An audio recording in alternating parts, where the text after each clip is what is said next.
going on, guys? Welcome to Everything Always. My name's Michael Roman, aka Allfires. Credit where credit's due. Daniel Rickman was right. We got a Fantastic Four First Steps second trailer this morning. We're going to go through this thing with a fine-tooth comb, break it all down. They did give us some very small looks at Galactus. I actually am super hyped for this film. I think this trailer was great. There is a lot to break down here. Our first look at Silver Surfer, what's going on with the plot, and of course, a really good showcase of the Fantastic Four using their powers. We're breaking it all down, but quick reminder to hit that subscribe button. It's the #1 thing you can do to support us at the channel, plus it enters you for the giveaway. Stick around to the end of the video. We get into all the giveaway stuff again there.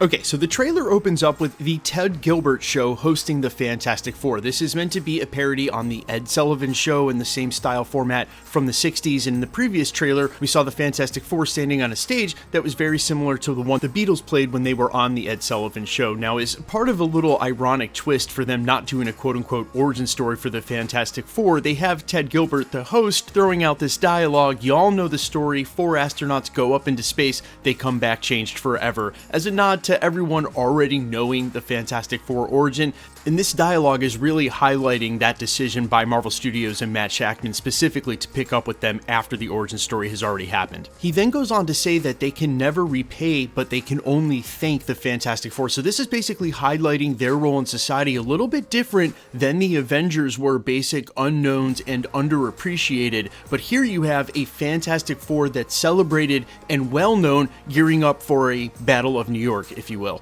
And this all leads back to the Fantastic Four of it all, where Reed Richards decidedly made sure that they revealed who they were to everyone as to not leave Ben Grimm the Thing as an outsider, since he was the only one who looked specifically different with his power set. Then we get a scene where they link some of the first trailer, the dinner scene, with now the second trailer, which is the huge reveal that Sue Storm is pregnant with none other than Franklin Richards, an Omega-level reality warping mutant who, if done justice on the silver screen, will be one of the most powerful characters ever to enter the MCU. Now, quick sidebar, my channels like mine, we've done a lot of coverage on Franklin Richards, and we'll continue to with Doomsday and Avengers Secret Wars theories going on for the next 2 years. But if you're not familiar with this character, it is not hyperbole to say he will be one of the most powerful characters ever in the MCU if they actually do his character justice. And what's important between Franklin Richards and Galactus is their unique relationship, where a couple of times in the comics some crazy things have happened between the two of them. At one point, Franklin Richards actually reses Galactus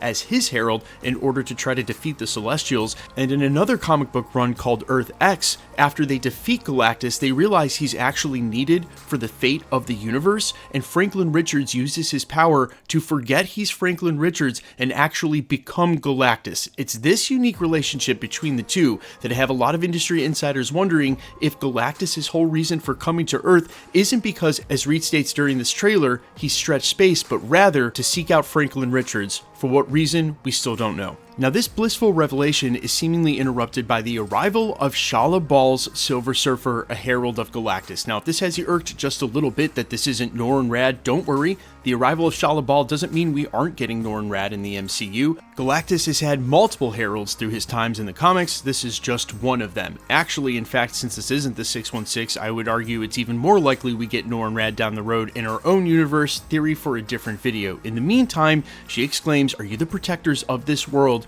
Your world is now marked for death." Now, there is one thing I want to say that is not an Easter egg at all. I'm just giving my honest and immediate reaction. I don't think the CGI looks good on her at all, where as opposed to Galactus, the quick glimpses we're about to get into and during this trailer look amazing, I feel like the skin on her, the rendering for it, looks rough. And I don't mean rough as in the texture, I mean rough as in a low quality render. Maybe it's just the way it's appearing in the trailer. I made sure to turn the high bitrate on, and I'm going to reserve final judgment until we get to the movie, because obviously they work on CGI for films right up until it drops. But just immediate reaction, really hoping that's not the final render on Silver Surfer. Now, Reed Richards remarks, "I stretched space and they noticed." And remember, Nathaniel Richards, he who remains, is a distant relative of Reed Richards. It seems like there's something with the Richards, they just can't stop from exploring the multiverse, and this is where Reed thinks that some of his work and somewhere on this board is the reason now that Galactus has found their Earth, and a possible energy source marked for destruction means he's about to eat your planet. Now,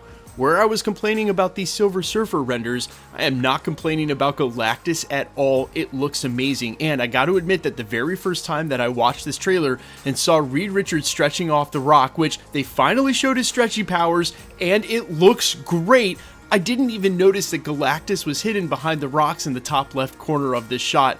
Absolutely incredible, and you get a really good showcase again of all of their powers. And I would have thought Reed's stretching ability would be the one that they were going to have the hardest time doing, but in this trailer these graphics look amazing. This looks like what you'd expect for the Fantastic Four. Now, I mentioned it only briefly earlier in this video, but watching this trailer I couldn't help but draw parallels between the Avengers and the Fantastic Four, where they're basically set up as different teams, but this is their Battle of New York, an invasion of aliens that they need to protect everybody from. And Reed Richards, and certainly the way it's put in this trailer, definitely takes it on him as their protector in the same way that Iron Man felt like he needed to take that role on and for the Avengers during Avengers 1 and in the Battle of New York. So to me, just so many parallels, and I am so hyped for the way that they did this trailer, not revealing too much, recutting some of the same footage. They revealed a lot more about the plot, and yes, we got to see Silver Surfer, but they reserved actually revealing the full-on Galactus, and then giving us this sort of steps through New York really invokes the imagery of, say, Godzilla, or even Ghostbusters Stay Puft Marshmallow Man, where you have this oversized threat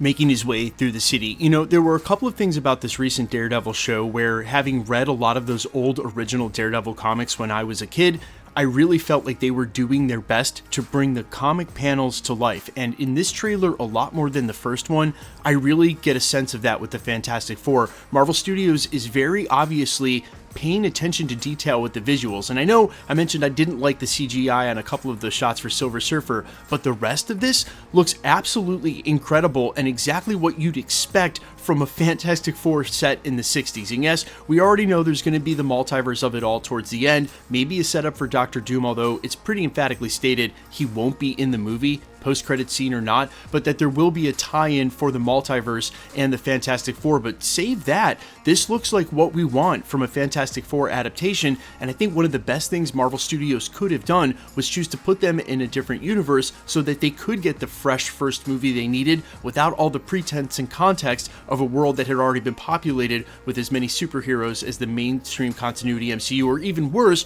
try to pigeonhole them in with some weird retcon that explains why they weren't there the whole time, but really they were. That just wouldn't have worked. But you guys let me know all your thoughts down below in reaction in total to this trailer. If you're as hype as I am, because I certainly am, and I think this trailer was absolutely amazing. If you don't feel that way, again, I'm all ears in the comments, and of course, different opinions are allowed at this community. That's why it's so awesome. Quick reminder, we're giving away PlayStations. If you missed our last announcement from yesterday, go ahead and check back. We've already had one person claim it. There are 2 other people still left from fresh announcements. Check our video yesterday. Make sure you're subbed, leave a comment down below. That enters you for the giveaways. Make sure you hit the notification bell with all notifications turned on to keep up with the videos. And if you like today's video, make sure you smash the like button. My name's Michael Roman. Find me in a couple of places, Instagram and Twitter at IamFires. Also find me on Spotify, YouTube, Amazon, Apple, iTunes under the name AllFires. And while I sincerely appreciate you checking my music out, thanks for checking this channel out. Stick around. We'll be posting again real soon.